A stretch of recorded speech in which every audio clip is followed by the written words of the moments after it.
மக்களே, பொய்கள் புயலாய் வீசும், உண்மை மெதுவாய் பேசும். நான் இது எப்பயுமே எனக்கு பிடிச்ச ஒரு விடயம். பொறுத்தார் புவியாழ்வார் பொங்குனார் காடைகுவார்.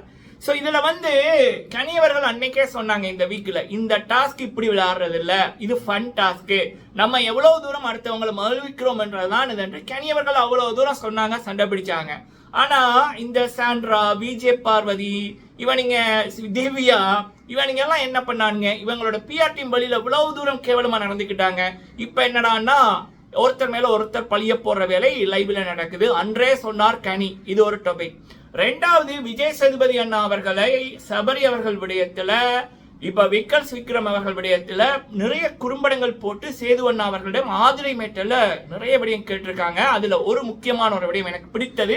அது என்ன அப்படின்றத பார்க்கலாம். அதை பேசக்குள்ள உங்களுக்கே புரியும், நியாயம் இருக்குல்ல அப்படின்ற மாதிரி. அடுத்தது பிரஜின் அவர்கள் இந்த வாரம் போயிடுவாரா அப்படின்ற மாதிரி தான் கிடக்கு. கேவலமா பண்ணி கொண்டிருக்காரு. ஸோ ஒரு ஆர்டிக்கல் ஒன்று பார்த்தேன். ஒரு 55 வயசு அதிபர் அவர்கள், பெண்ணார் அதிபர் அவர்கள் ஒரு விடயம் ஒன்று போட்டிருந்தாங்க அவங்களோட ஃபேஸ்புக்கில். ஆவதும் பெண்ணால் அழிவதும் பெண்ணால் அப்படின்னு. சிறந்த உதாரணம் சிவகார்த்தியன் அவர்கள், விஜய் சேதுபதி அண்ணா அவர்கள். அடுத்தது பாத்தீங்கன்னா நம்ம பிரஜின் அவர்கள். பிரஜின் வெளியில வந்தோடனே தயவு செய்து பாருங்க, நீங்க பாருங்க சரிங்களா. சபரி அவர்கள் இருக்கிறபடியாத்தான் உங்களுடைய ரவுடித்தனம், அந்த ஆம்புலன்றீங்களா, அதெல்லாம் நடக்குது. நம்ம மாதிரி ஆட்கள் இருந்ததுதான் கதை வேற. ஏன் அசீமன்னா இருந்திருந்தாலே கதை வேற. ஓகே சரி. அப்ப அப்படி இருக்கக்குள்ள சபரி மரியாதை தெரிஞ்சவர், அதனால அவர் யாரையும் ஹேட் பண்ண விரும்பல. சரியா, எல்லாரும் சபரி மாதிரி இருக்க மாட்டாங்க பிரஜின். சோ அப்ப அந்த போஸ்டோட மீனிங் என்னன்னா, விஜய் சேதுபதி அண்ணா அவர்கள் கல்யாணம் ஆனதுக்கு அப்புறம் நல்லா வந்துட்டாங்க, சிவகார்த்தியன் அவர்களும் கல்யாணம் ஆனதுக்கு அப்புறம் நல்லா வந்துட்டாங்க. பெரிய கிரிக்கெட்டர்ஸ் எடுத்துட்டீங்கன்னா, முக்கியமா இந்திய கிரிக்கெட்டர்ஸா இருக்கட்டும், இலங்கை கிரிக்கெட்டர்ஸா இருக்கட்டும், ஆஃப்டர் வெட்டிங், ஆஃப்டர் 30-32 பிளஸுக்கு அப்புறம், இந்த கல்யாணம் ஆனதுக்கு அப்புறம் 35, அதுல கூட ஒரு 40 வரைக்கும், ஒரு இந்த முதல் இருந்த பிளேயர்ஸ் எல்லாம் 40, எம்எஸ் தோனி எல்லாம் இப்ப 45 வரைக்கும் விளையாடுறாங்கல்ல. ஸோ அந்த கல்யாணம் ஆனதுக்கு அப்புறம் அவங்களோட சக்சஸா போய் கொண்டிருக்கும். பட் இங்க பிரஜினோட டவுன்ஃபால் எங்க இருந்துச்சு தெரியுமா? கூடவே வச்சுக்கொண்டு தெரிஞ்சா எப்படி பிரஜின் கல்ல கட்டி போட்டு குளத்துக்குள்ள இருந்தா எப்படி மேல வர முடியும்? பல மக்களுக்கு முதல்ல புரியாம இருந்துச்சு, பிரஜின் என்னாச்சுப்பா, அப்படி நல்லா இருந்தாரு டாப்ல, என்னாச்சு பொண்டாட்டி. சரியா, சாண்ட்ரா பிக் பாஸ்ல பண்ற கேவலமான விடயங்களே பிரஜினோட டவுன்ஃபால் வாழ்க்கையில என்ன காரணம் என்னன்றதை காட்டி கொடுத்துருக்கு. அவர் இருக்கைக்குள்ள வந்த சிவகார்த்தியன் அண்ணாவா இருக்கட்டும், விஜய் சேதுபதி அண்ணாவா இருக்கட்டும், அவங்களுடைய லெவல இப்ப வேற. டாப் 5 ஹீரோஸுக்குள்ள அவங்க இன்னொரு 5 வருஷத்துல கண்டிப்பா ஒரு டாப் 3 டாப் 4 வந்துருவாங்க. அதுக்கு காரணம் கண்டிப்பா ஒரு பெண் என்றவங்க ஒரு ஆணோட வெற்றிக்கு ஒரு பெரியது ஒரு உறுதினை. அது பிரஜின் அவர்கள் விடயத்துல இல்ல, சுத்தமா இல்ல. வெளியில வந்தானே பாருங்க பிரஜின், பாருங்க தெரிஞ்சு கொள்ளுங்க, நீங்க எங்க உங்களுக்கு ஏறினா தானே. சோ ஓகே, இது மக்கள் செய்யற சம்பவம். மக்களே, உண்மையான மக்கள், காசு வாங்காம பிஆர் வேலை பார்க்காம குடும்பமா இருந்து பாக்குற மக்கள் இருக்குல்ல, அவங்களோட கருத்துக்கள் இதுதான். இந்த மக்கள் இந்த பிக் பாஸ் சீசன் 9ல கொண்டாடுற நபர்கள் சபரி, கனி, விக்கல்ஸ், விக்ரம், இந்த நபர்கள் தான் மக்கள் கொண்டாடும் போட்டியாளர்கள். ஓகே சரி, முதலாவது டாபிக் ஃபர்ஸ்ட் டைம் வந்திருந்தீங்கன்னா சப்ஸ்கிரைப் பண்ணுங்க, லைக் பண்ணுங்க, பல பேருக்கு முடிஞ்சா ஷேர் பண்ணுங்க மக்களே. ஓகே, முதலாவது விடயம் விஜய் சேதுபதி அண்ணா அவர்கள் விடயத்துல மக்கள் கேட்கிறது, இப்ப பொதுவா பிக் பாஸ் தான் இந்த ஷோலயே பெரிய நபர். விஜய் சேதுபதி அண்ணாவே பிக் பாஸ் சொன்னா கேட்டுதான் ஆகணும். அது அக்ரிமெண்ட்லயும் இருக்கு, ரூல்ஸ்லயும் இருக்கு. சரியா, சோ விஜய் சேதுபதி அண்ணாக்கும் அக்ரிமெண்ட் இருக்கு, ரூல்ஸ் அண்ட் ரெகுலேஷன் இருக்கு. அதே போலதான் போட்டியாளர்களுக்கு.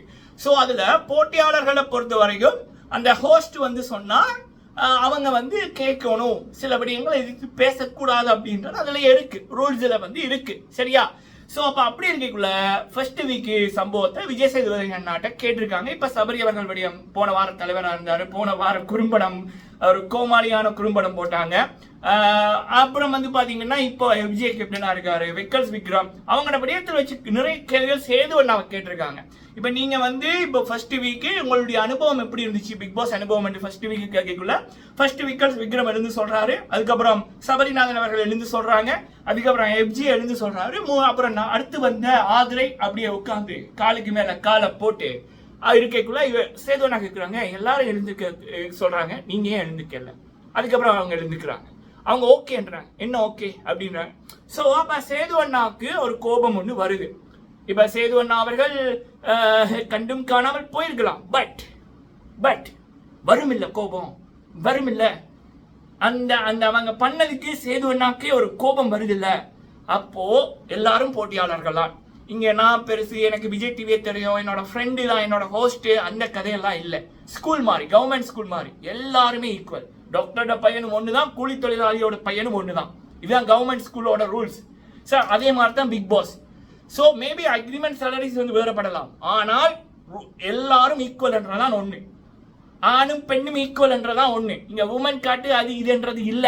நீ டாஸ்க் வந்துட்டா அங்க பிடிச்சா இங்க பிடிச்சான்னு சொல்லவே முடியாது. சரியா? சோ அப்ப அப்படி இருக்கக்குள்ள விஜய் சேதுபதி அண்ணா அவர்கள் ஒரு ஹோஸ்டுக்கு அப்படி கோவம் வரைக்குள்ள சபரிநாதன் அவர்களை, இப்போ விக்கல்ஸ் விக்ரம் அவர்களை, இந்த பெண்கள் என்று இருக்கின்ற விஜய் பார்வதி சாத்தானின் சாத்தானது கேடுகட்டன் வாயில வேற மாதிரி வருது மக்களை. விஜய் பார்வதியோட பேரை சொன்னா அவ்வளவு தூரம் கண்ட்ரோல் பண்ணிக்கிட்டு பேசுறேன். சரியா? எனக்கு மட்டுமில்ல பல பேருக்கு இதுதான் தோணுது. அதோட பேரை சொன்னாலே ஏதோ அருவருக்கத்தக்க அசிங்கத்தை சொல்ற மாதிரி கிடக்கு. சோ ஓகே, அப்ப விஜய் பார்வதி, சாண்ட்ரா, இந்த நபர்கள் பண்ற அத்தனை விடயத்தையும் ஈவன் ஒரு கேப்டனா இருந்தா கூட இந்த விஜய் பார்வதி என்றது, சாண்ட்ரான்றது இன்னைக்கு கூட விக்கல்ஸ் விக்ரம் அவர்களை மேற்பார்வையாளரா வைக்கிற சொல்றதுக்குள்ள எவ்வளவு தூரம் சாண்ட்ரா அட்வலியம் பண்றாங்க. அப்ப சேது அண்ணா அப்போ அவங்க கோவப்பட்டாங்களா, ஏதாவது பண்ணாங்களா? அவ்வளவு தூரம் பொறுமையா நிதானமா கடைபிடிச்சிருக்காங்க. அப்ப இதெல்லாம் சேது அண்ணா அவர்கள் பார்ப்பாங்களா, கேள்வி கேட்பாங்களா, குறும்படம் போடுவாங்களான்றதான் மக்களோட கேள்விகள். சேது அண்ணா அவர்கள் தயவு செய்து இந்த வாரம், போன வாரம் அநியாயமா ஒரு குறும்படம் போட்டு நீங்கெல்லாம் எப்படிப்பட்ட மனிதர்கள் என்று சொன்னீங்க. பாவம் கனியவர்களையும் சபரியவர்களையும். அப்ப இப்படிப்பட்ட அசிங்கங்களுக்கு சாண்ட்ரா, விஜய் பார்வதி போன்ற அசிங்கங்கள், அடுத்தது அந்த டாஸ்க்ல திவ்யா கூட சேர்ந்து பண்ண அசிங்கங்கள், காமருடின் என்ற மாமா அவன் பண்ற அசிங்கங்கள், இதுக்கெல்லாம் குறும்படங்கள் எங்கேயா விஜய் சேதுபதி அண்ணா அப்படின்றதான் மக்களோட கேள்வி. சரிங்களா? ஓகே, இது ஒண்ணு. அடுத்த பாயிண்ட் வந்து மூணாவது விடயம் வந்து விக்கல்ஸ் விக்ரம் அவர்களுக்கு மக்கள் மத்தியில ஆதரவு எக்கச்சக்கம். ஆஃபிஷியலி அவர் தான் நம்பர் 1 இருக்கார் ஓட்டிங்ல. 2வது இடம் சபரி அவர்கள், 3வது இடம் கனி அவர்கள், 4வது இடம் திவ்யா, 3வது இடம் திவ்யா, 4வது இடம் கனி, 5வது இடம் அரோரா. சரிங்களா? இதுதான் ஆஃபிஷியல் ஓட்டிங் நிலவரம். விஜய் பார்வதி எல்லாம் டேஞ்சர் ஜோன் தான். சரிங்களா? சோ அப்ப அப்படியே இருக்கக்குள்ள விக்கல்ஸ் விக்ரமுக்கான ஆதரவு பயங்கரமா பெருகி இருக்கு. அவர் பெர்ஃபார்மன்ஸ் நல்லா பண்றாரு, மக்களுக்கு பிடிச்சிருக்கு. சரியா? சோ அப்ப அப்படி இருக்கக்குள்ள விக்கல்ஸ் விக்ரம் அவர்கள் பிக் பாஸ் கொடுத்த ஒரு பொறுப்பை செய்யக்குள்ள ஒரு சக கொண்டஸ்டனா இருந்த பொறுப்பு கூட கொடுக்க தேவையில்லை. சக கொண்டஸ்டனா இருந்தா கூட ஒரு அநியாயம் நடந்தா தட்டி கேட்கணும். அதான் பிக் பாஸ்.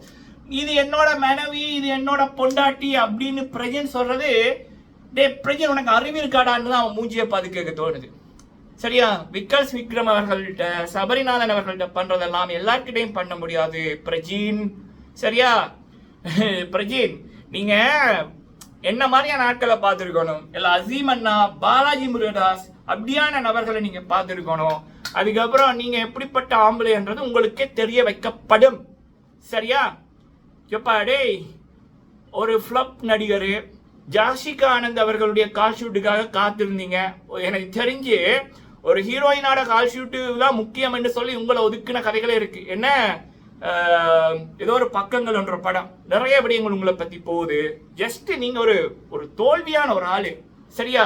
நான் இதை சொல்றது மன்னிக்கணும். ஏன்னா உங்களோட நடத்தை வந்து அவ்வளவு கேவலமா இருக்கு பிரஜி. உள்ளுக்குள்ள போவைக்கே செய்து ஒன்னா சொல்லி அனுப்புறாங்க, நீங்க இண்டிவிஜுவலா தான் பிளே பண்ண போறீங்க அப்படின்னு. சின்ன குழந்தைக்கு கூட புரியும். உள்ளுக்குள்ள வந்ததுக்கு அப்புறம் பொண்டாட்டியா இருந்தாலும் அது எங்கேயாவது ஓடி போதா? அது ஒரு பக்கம் கேம் விளையாடட்டும், நீங்க ஒரு பக்கம் கேம் விளையாடட்டும். அது ஒன்னா இருந்தா கூட பரவாயில்ல. அடுத்தவனோட கேமை கெடுக்கிற மாதிரி ரவுடித்தனம் பண்றது, மிரட்டுறது, யோ ஆம்புலன்ஸ் சொல்லாதியா, கேவலமா இருக்கியா? ஃபர்ஸ்ட் மண்டல் அறிவு இருக்காயா உனக்கு? வெளியில வந்தோன்னு பாருங்க இதெல்லாம். எங்க இருந்து பிடிச்சு போட்டாங்க? நீ எல்லாம் வராமே இருந்திருக்கலாம் பிரஜி. சரியா? நீ எல்லாம் வராமே இருந்திருக்கலாம். இப்ப விளங்குது. ஒன்னே உன்னோட செயற்கை சரியில்லை, லைஃப் பார்ட்னரா கண்டிப்பா இல்லை, அதனால உன்னோட டவுன்ஃபால். 2 உன்னோட குணமே சரியில்லை. அது பிக் பாஸ்லயே தெரியுது நீ பண்ணுகிறது. பக்கா நம்பர் 1 மிக்சர். சரியா? நீ எல்லாம் விக்கல்ஸ் விக்ரமோட காலு தூசிட்டு வர முடியாது பிரஜின். இதுதான் மேட்டர். பிரஜினை போட அந்த 3வது ப்ரோமோ பத்தி சொல்றதுக்கு ஒண்ணுமே இல்லை. பிரஜின் எல்லாம் அவருக்கு இப்படி சபரி, விக்கல்ஸ் விக்ரம் இவங்களுக்கு பக்கத்துல கூட இந்த பிரஜின் வரமாட்டான். சரி, அடுத்தது கனி அவர்கள். அந்த டாஸ்க்ல வந்து கெனி அவர்கள் அப்பவே சொல்லிட்டாங்க, இந்த டாஸ்க் இப்படிதான் விளையாடணும் இந்த வார டாஸ்க்னு. அவங்க உறுதியா இருந்தாங்க, அவங்க கரெக்டா பண்ணாங்க. ஆனா இந்த முடிவுகள் எடுத்தது, உள்ளி எடுத்து போடணும், அந்த ஏதோ ஒரு கஞ்சியா அதை வைக்கணும் அப்படின்னு பண்ணதெல்லாம் இந்த சாண்ட்ரா, விஜய் பார்வதி, திவ்யா தான். இப்போ உண்மை வந்து அந்த பொய்கள் புயலாய் வீசும் உண்மை மெதுவாய் பேசும்ன்ற மாதிரி கெனியின் உண்மை பேசுது. இவனுங்க வந்து அலறி கொண்டிருக்காங்க. சரிங்களா? இதுதான் நான் சொல்றேன் மக்களே. மக்கள் எப்பயுமே குடும்ப ஆடியன்ஸ் தான் இந்த பிக் பாஸோட ஒரு அத்திவாரம். அவங்க தான் இந்த ஷோ பாக்குறாங்க. அந்த மக்கள் மனதில் இருக்கிறது சபரி, கெனி, விக்கல்ஸ் விக்ரம், இந்த 3 பேர் தான் டாப் 3. நன்றி.